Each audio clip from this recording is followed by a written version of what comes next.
At almost 70 years of the Boxing Writers Club. It's a fantastic and hugely established institution, which has voted.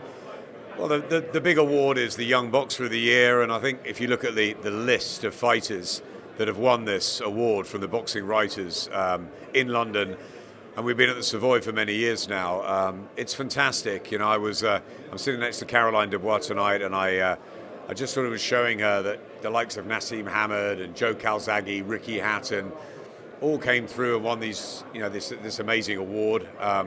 We also recognise the best amateurs, and we have a special services to boxing award as well. I'm very proud to be on the committee of the Boxing Writers. I was chairman a few years ago, and it's something we're very passionate about. It's an evening where the fighters are honoured, and it's a great night because fighters, past, present, young, aging, everyone comes together, and it's a wonderful atmosphere, and it's always a terrific night at the Savoy. Absolutely is. Adam, just want to go back to this weekend when we saw Joshua Buatsi beat Craig Richards. What did you make of the fight? Great fight, really enjoyed it. Obviously, we've worked with both of them a great deal. Fantastic match in the first place, and I thought it lived up to it. I really enjoyed it. It was an action-packed fight.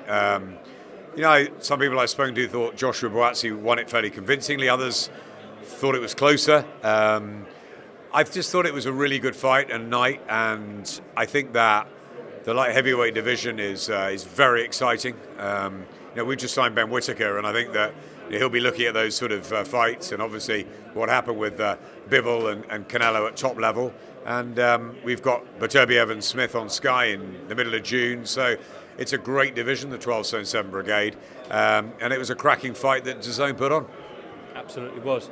A lot of people were talking about this during fight week, the fans online, and saying it's a great fight, but it's not really going past the boxing audience in terms of, I'm talking about the casual market, and people suggesting that if this was on Sky Sports, that perhaps it would break into the casual market. So what are your thoughts on that, Adam?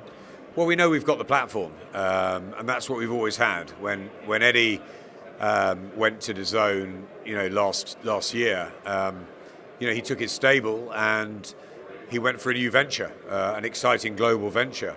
However, the platform of Sky Sports, and I think it's best highlighted maybe yesterday with the finish of the Premier League, the drama, the excitement, the different channels showing the different games. We also had Formula One, we had the USPGA Golf. There was a huge day, for example, yesterday. You just look at that, and you look at the reach and the eyeballs that has. And when we put a fight night on or a tournament show, we look at the schedules, and we have the ability to utilise the other sports and the casual fans. So I think the platform speaks for itself. And I believe that a Buatsi-Richards fight obviously would have had a treatment on Sky Sports News. There would have been build-up to it, and of course they have build-up on Dazn. But Dazn are they're targeting a boxing audience here, and we're fortunate to have many channels and many different sports, different audiences, and of course it's not just sport. There's entertainment, news, and everything else. So it's hard to say and compare really. Eddie and Matchroom are doing a great job with Dazn. They're putting fantastic fights on, around the world. Mike Costello was saying he was in Bilbao, then they were back in London. Obviously, we know about their American adventures. An incredible story with Dimitri Bivol, and also Katie Taylor's fantastic fight with Amanda Serrano. So they've had a good run. You look back to Wood Conlon as well. They've had some really good fights on Dazn. But we have the platform, and that's why I believe that stars will be built on Sky. We've done some great business with the Olympians, and Caroline's here tonight, Karis is here, Lauren's here. We've got Ben Whittaker and Fraser Clark, and I believe they're going to have the right platform to become, superstars. So it's a gradual build. We'll take our time, and we'll use the platform in the best way possible. So Ben, Shalom, and Top Rank inherit that. Eddie leaves that behind, and he's got business to deal with, globally with Dazn, and we've got our own at Sky, and it's great competition, and we're loving it. But I watch everything that they do because I'm a fight fan, and they're putting some great fights on. But I believe we've got the platform to build the stars of the future. Okay. get your reaction to both Amir Khan and Kell Brook retiring, Adam. I adore both of them. Hugely exciting journeys, the pair of them. I think they both made the right decision. When we were sitting after the press conference of Khan Brook, Kell had a great night. He'd put the argument to bed. I think it had been eating away at him for many, many years. I think it was different for Amir. But Amir went out on his shield. He wasn't his night, but he was brave beyond belief. And I think it was the perfect end to both of their careers. And I sat next to Amir in the post-fight presser, and he said to me, "It's not there," and I think that's probably it. And then I think there was a temptation of other fights. I think Kell was offered other fights. Obviously, he had a great night and all this roll back the years. But I think both of them made the right decision, and we'll remember them for their fantastic contributions, not only to British boxing, to world boxing.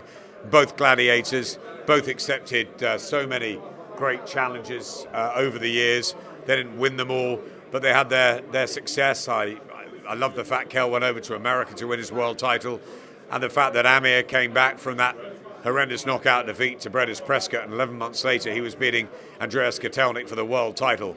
They've given us enthralling nights, great entertainment, all of the lights to all of the action that Amir Khan's provided in the ring. I mean, both of them are legends of British boxing, and they both can enjoy a well-earned retirement, and I look forward to catching up with them on the safe side of the ropes very soon. Well said. And just to close off, I can't interview and not talk to you about Usyk-Joshua 2. We are waiting for an announcement for July 23rd. We believe in the Middle East, according to Eddie Hearn. As always, I do ask you about Joshua's broadcast situation. Are we any nearer to learning about it, Adam?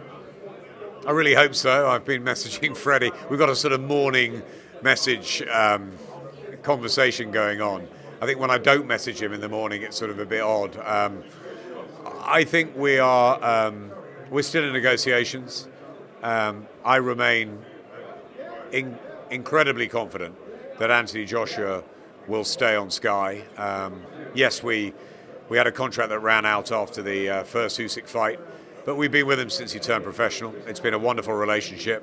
I think we've been very good for him, and I think he's been very good for us. So he's loyal, it's mutual. I believe it will happen, and we'll wait and see whether July 23rd is the date. And like you, I'm waiting for news.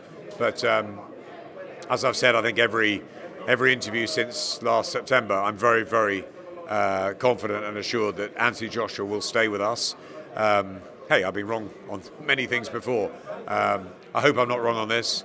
I don't think I am, and I believe that it will be a matter of time before it's all tied up, and hopefully we can announce something soon.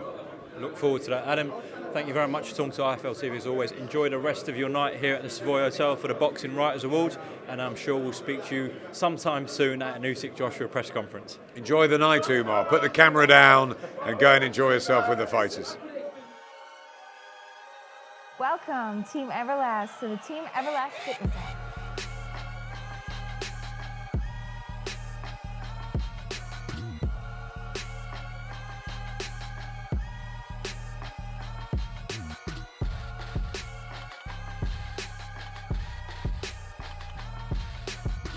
Download the Everlast Fitness app and find your greatness within.